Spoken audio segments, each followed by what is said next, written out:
Amados irmãos e irmãs, a paz do Senhor. Para mim é uma alegria estar aqui nesta escola bíblica dominical, com um caráter todo especial, rever os meus queridos irmãos e irmãs aqui da Assembleia de Deus da Nova Betânia, e também ouvir o Armando. Eu e minha esposa temos uma profunda admiração pelo trabalho musical que ele tem desenvolvido na igreja. Eu ainda sou da geração do CD, né? Do CD. Nós temos um CD lá, Final Feliz, além de outros, que eu não me canso de ouvir o Final Feliz. E tantos outros hinos. Queridos, nós vamos ser bastante objetivos, porque eu imagino que a gente ainda vai poder ouvir um pouco mais o cantor. Então eu vou, de forma bastante objetiva, desenvolver o tema dentro de alguns minutos e tratar daquilo que nos propõe o tema deste trimestre. Na escola bíblica dominical deste trimestre, nós estamos estudando em defesa da fé e o tema é apologética. A palavra apologia no grego, dá essa ideia de defesa da fé. A fé, como diz Judas na sua epístola, a fé que uma vez foi entregue aos santos. Então nós temos várias missões e uma delas é defender aquilo que Paulo chama de maneira recorrente nas suas epístolas de sã doutrina. Nós temos estudado ao longo deste trimestre vários temas, vários assuntos, e o tema de hoje, a defesa da fé de hoje, diz respeito à igreja, à natureza da igreja, à importância da igreja, à relevância da igreja, inclusive o caráter organizacional da igreja. Esse é o tema deste trimestre, a organização da igreja. E nós nos perguntamos, e desde quando esse é um assunto a ser defendido? Irmãos, toda defesa da fé, ela precisa ser contextualizada. E qual é o contexto no qual nós estamos vivendo nos dias atuais? Nós precisamos nos defender de quê? Talvez vocês já tenham ouvido falar em igrejas orgânicas. Quem nunca ouviu falar em igrejas orgânicas, vai ouvir nesta manhã. Talvez você já tenha ouvido falar do fenômeno dos desigrejados. E você, se nunca ouviu, vai ouvir falar nesta manhã. Inicialmente eu vou explicar o que é uma igreja orgânica. Nos Estados Unidos e já aqui no Brasil, em alguns outros lugares do mundo, tem sido bastante comum criarem-se igrejas menos estruturadas, menos hierarquizadas, igrejas nas quais um grupo de pessoas se reúne em uma casa, em um espaço, em qualquer lugar, e a partir desses encontros recorrentes, essas pessoas leem a Bíblia, cantam alguns hinos, e esse movimento, que é um movimento muito forte já nos Estados Unidos, também se espalha e já tem em alguns lugares, sobretudo em algumas capitais do Brasil. Esse movimento se chama Igreja Orgânica. Uma das defesas da igreja orgânica é que a igreja deve ter o mínimo de hierarquia possível e às vezes chega a defender que não deve existir qualquer tipo de hierarquia e até mesmo qualquer tipo de organização. Essa igreja do movimento orgânica, ela é muito próxima também de alguns movimentos que são comumente chamados de movimentos dos desigrejados. Muito embora que eu faço a distinção entre o verdadeiro desigrejado e aqueles movimentos que às vezes a gente chama de movimentos desigrejados, que são muito mais próximos daquilo que pode ser denominado de igrejas orgânicas. O desigrejado de fato é aquela pessoa que decidiu, como diziam os nossos antigos, ser crente em casa. Vocês já ouviram falar disso? Alguma pessoa que frequentava a igreja e por algum motivo, por alguma insatisfação, por alguma forma de, talvez, insatisfação em relação à liderança, decidiu sair da igreja, ficar em casa e acompanhar algumas programações pela internet, televisão e etc. Queridos, logo a início ou a princípio eu gostaria de deixar bem claro, não há como ser crente cristão sozinho. Nós não podemos ser crentes sozinhos. E eu vou explicar por quê. Uma das razões é que quando Jesus instituiu a sua igreja, quando ele antecipou a sua igreja, ele foi bem claro e ele se expressou ao dizer: eu edificarei a minha igreja e as portas do inferno não poderão prevalecer contra ela. Isso quer dizer, irmãos, que igreja, a palavra eclesia, os chamados para fora, ou a assembleia dos santos, ela por sua própria natureza, ela tem a ver com interação, com envolvimento. Então, ser igreja é estar envolvido ou envolvida com outras pessoas. Ser crente sozinho ou ser igreja sozinho é um paradoxo, é algo fora de cogitação, é algo fora do ensinamento bíblico. Para crer, eu preciso crer com o outro, eu preciso crer com os outros. E tem uma analogia que eu gosto de fazer, é a seguinte: se você pega um tição de fogo e tira ele da fogueira e separa, e você separa esse tição de fogo, cedo ou tarde, esse tição de fogo vai se apagar.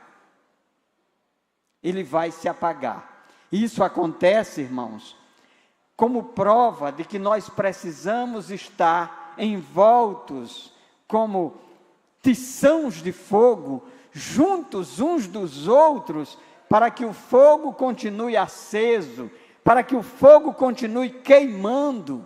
E é por isso que nós precisamos uns dos outros, e é por isso que nós precisamos ser e continuar sendo igrejas vivendo em comunidade. E aí eu gostaria de fazer um outro esclarecimento importante em relação à igreja. A igreja foi instituída por Jesus, foi ele que disse que edificaria a sua igreja. A igreja inicia no dia de Pentecostes com um grande mover do Espírito Santo. Agora, irmãos, a igreja, ela é biblicamente entendida em sua dimensão mística, universal, espiritual, mas também a igreja, ela é local, ela é física, ela é perceptível, ela é experienciada. Então a igreja universal, eu estou me referindo à igreja de Cristo, à igreja invisível, à igreja mística do Senhor Jesus, é uma igreja perfeita, ela é aperfeiçoada pelo próprio Cristo, pelo sangue que ele verteu na cruz, como no hino que nós acabamos de cantar. Mas a igreja física, a igreja perceptível, a igreja na nossa experiência local, ela é uma igreja repleta de falhas. Ela tem suas limitações. Quando eu leio as epístolas de Paulo, Paulo que foi um plantador de igreja, Paulo que visitou várias cidades e quando passava por elas, Paulo plantava igrejas. Paulo escrevia cartas para confirmar a fé daquelas igrejas. Mas quando eu leio as epístolas de Paulo, as epístolas que ele escreveu na sua primeira, segunda, terceira viagem missionária, eu me dou conta de quantos problemas Paulo teve que enfrentar nas igrejas locais daquele tempo. Na igreja das regiões da Galácia, Paulo teve que enfrentar o problema dos judaizantes. Na igreja de Tessalônica, Paulo teve que enfrentar o problema de pessoas que não tinham mais expectativas em relação à vida depois da morte, ao arrebatamento da igreja. Tinha pessoas que não queriam trabalhar porque queriam ficar esperando Jesus o tempo todo. Então foram problemas que Paulo teve que lidar na igreja local, na região de Tessalônica. Paulo escreve aos crentes de Corinto, e quantos problemas na igreja de Corinto. Uma igreja com problemas na celebração da ceia, divisões, partidarismos, uma igreja que crentes estavam querendo levar outros para o tribunal. Era uma série de problemas de moralidade, escândalos. Mas, irmãos, o que me chama a atenção é que Paulo não desistiu da igreja do Senhor Jesus Cristo. O próprio Jesus não desiste da sua igreja. Quando nós lemos os primeiros capítulos do livro do Apocalipse, nós vemos que lá Jesus está escrevendo cartas às 7 igrejas da Ásia Menor, e o objetivo de cada uma daquelas cartas é chamar a atenção da igreja para que se volte para Ele. São igrejas falhas, são igrejas problemáticas, são igrejas imperfeitas, mas ainda assim são igrejas do nosso Senhor e Salvador Jesus Cristo. Agora, retomando aqui ao tema da nossa lição. Irmãos, Paulo escreve a Tito, que foi um dos líderes da igreja cristã, dizendo: por esta causa te deixei em Creta, para que pusesses em boa ordem as coisas que ainda restam, e de cidade em cidade estabelecesses presbíteros, como já te mandei. Tito 1:5. Então, com base na contextualização que eu fiz no início, algumas pessoas pensam o seguinte: para que ter organização na igreja? Para que serve organizar a igreja? Irmãos, quando nós lemos as epístolas pastorais de Paulo, e eu me refiro à primeira e segunda epístola de Paulo a Timóteo, e a epístola de Paulo a Tito, nós vemos que são cartas que são dirigidas à liderança da igreja. Timóteo era o pastor da igreja na cidade de Éfeso. Tito era o pastor da igreja na cidade ou na ilha de Creta. Paulo dá orientações precisas em relação à condução da igreja. Olhe, é importante estabelecer presbíteros, e é importante que os bispos sigam e tenham alguns critérios. E aí eu gostaria de destacar como se dava a organização da igreja no primeiro século. Primeiramente,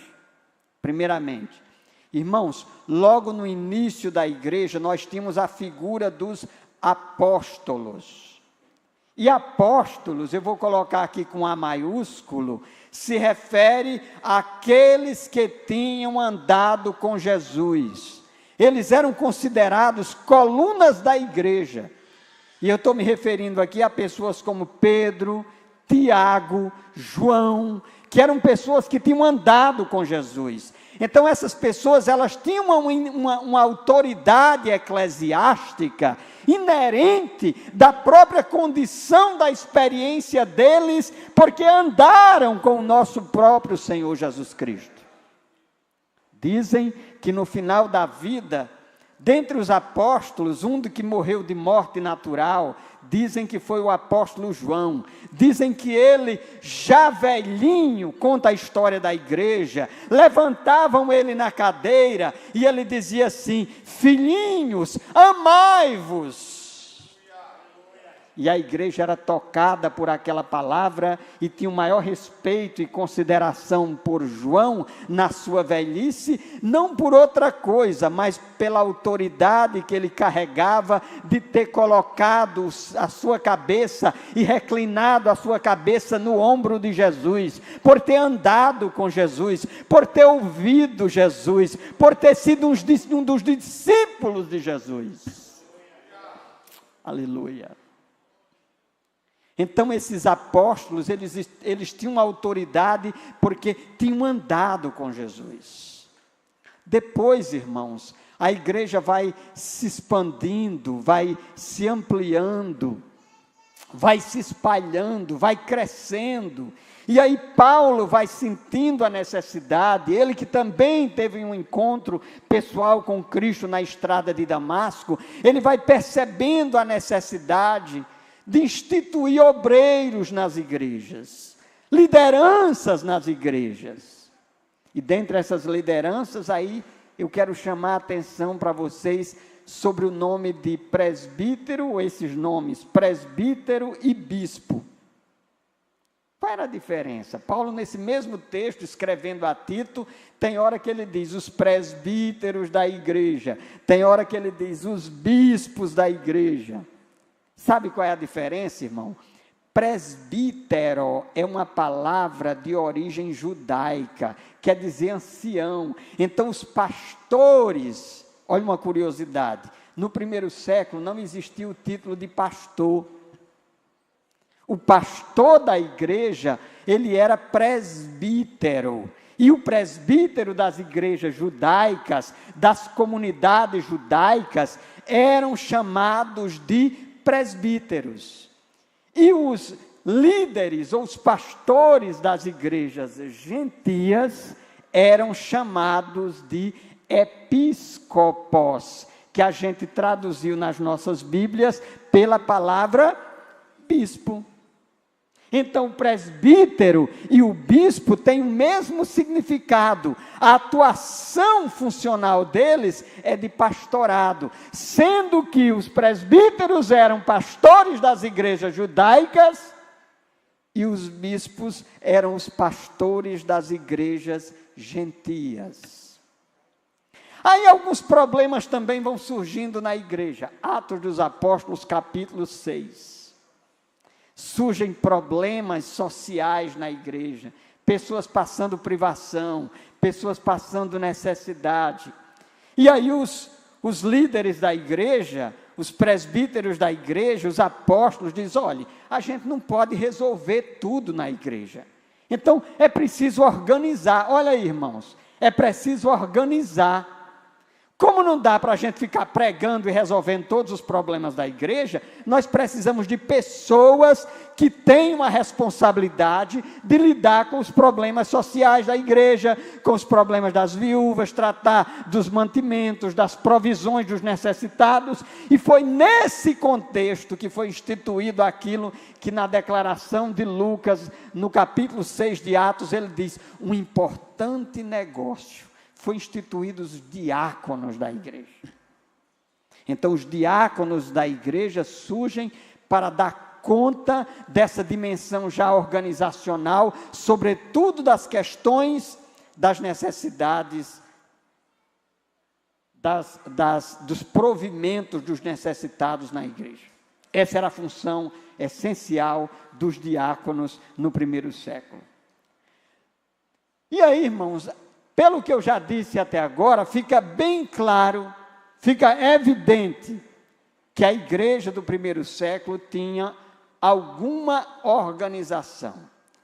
As igrejas evangélicas, e aí já partindo para o segundo, terceiro ponto da lição, as igrejas evangélicas, sobretudo no período da Reforma Protestante no século XVI, ela foi se reorganizando institucionalmente. Algumas igrejas se tornaram igrejas congregacionais. São igrejas em que as pessoas têm participação direta e que as decisões são tomadas na congregação. Algumas igrejas se tornaram presbiterais. São a igreja que tem um corpo de presbítero que vota e que toma as decisões. Algumas igrejas se tornaram episcopais. Tem um corpo de cardeais, tem um corpo de bispos que tomam as decisões administrativas e organizacionais da igreja. Outras igrejas, elas se tornaram direcionais. São igrejas que têm uma diretoria, a diretoria se reúne, toma as decisões administrativas da igreja. Então, esses modelos, como a Bíblia não fecha, como a Bíblia não determina como deve ser detalhadamente o caráter organizacional da igreja, as igrejas evangélicas, as igrejas protestantes ao longo da sua história resolveram se organizar em conformidade com a maneira que melhor achassem para tomar as decisões e dirigir os ditames da igreja. Agora, eu vou para a parte mais prática e já começando a concluir o nosso estudo. A grande discussão que é posta na aula de hoje, na nossa escola bíblica dominical, é: a igreja deve ou não ter organização? Então, pelo que eu expus aqui com base nas Sagradas Escrituras, fica evidente que toda igreja deve ter organização, que a igreja deve ter uma estrutura, que a igreja deve ter uma hierarquia, que a igreja deve seguir determinados modelos para se organizar, até porque ninguém pode fazer tudo, e até porque Deus deu dons diferenciados, deu ministérios diferenciados à igreja, e que cada um deve desenvolver o dom que recebeu de Deus, e atuar naquilo que Deus o chamou. O papel da igreja, no poder do Espírito Santo e na direção da palavra de Deus, é identificar esses dons, é identificar esses ministérios e dar oportunidade para que as pessoas no corpo de Cristo, na igreja, para que as pessoas atuem e produzam frutos, e para que possam crescer na graça e no conhecimento, e que para que se tornem úteis e proveitosas na comunidade cristã.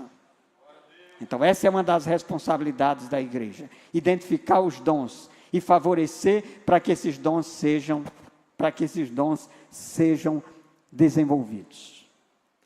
Uma outra tarefa da igreja deve ser a responsabilidade de equilibrar, e aí eu quero ressaltar, irmãos, na conclusão desse trabalho, é ressaltar um equilíbrio entre a hierarquia e a organização e a vida das pessoas.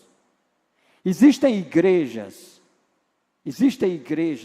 que são extremamente hierarquizadas, estruturadas, igrejas que estão tão preocupadas com a organização que esquecem das pessoas. Eu lembro sempre, quando eu ministro a respeito desses assuntos, que quando Jesus contou a parábola do samaritano, Jesus destacou que foram pessoas religiosas preocupadas com a ministração e o serviço institucional, que deixaram aquela pessoa jogada depois de ela ter sido roubada, espancada e abandonada. Então, irmãos, fica claro que a igreja precisa se organizar, precisa ter uma estrutura bonita como essa, precisa ter pastores, presbíteros, diáconos, precisam ter pessoas envolvidas no ministério do louvor, precisam ter pessoas que façam o trabalho da evangelização, trabalho social, pessoas que façam o ministério da visita e tantos outros ministérios na igreja. Agora, lembrar que a nossa organização eclesiástica está a serviço da vida da igreja, da vida das pessoas, e que nós não devemos esquecer que nós estamos aqui organizados para que pessoas sejam salvas e encontrem o caminho do reino de Deus, para que pessoas feridas sejam curadas, para que pessoas que de algum modo se sentem angustiadas possam encontrar amparo, vida na igreja e nas relações da igreja.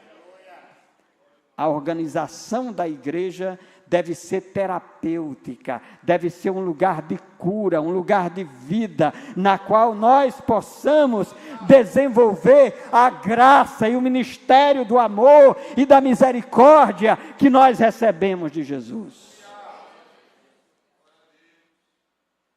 Eu acho que eu consigo concluir fazendo essa alusão ao que Jesus disse quando ele foi criticado pelos líderes religiosos da sua época em relação ao sábado. Jesus era constantemente criticado porque não guardava o sábado, porque não levava em consideração os rituais de purificação da religiosidade judaica. E Jesus foi enfático várias vezes ao se dirigir às pessoas religiosas daquela época e dizer: olhe, o sábado foi criado por causa do homem, e não o homem por causa do sábado.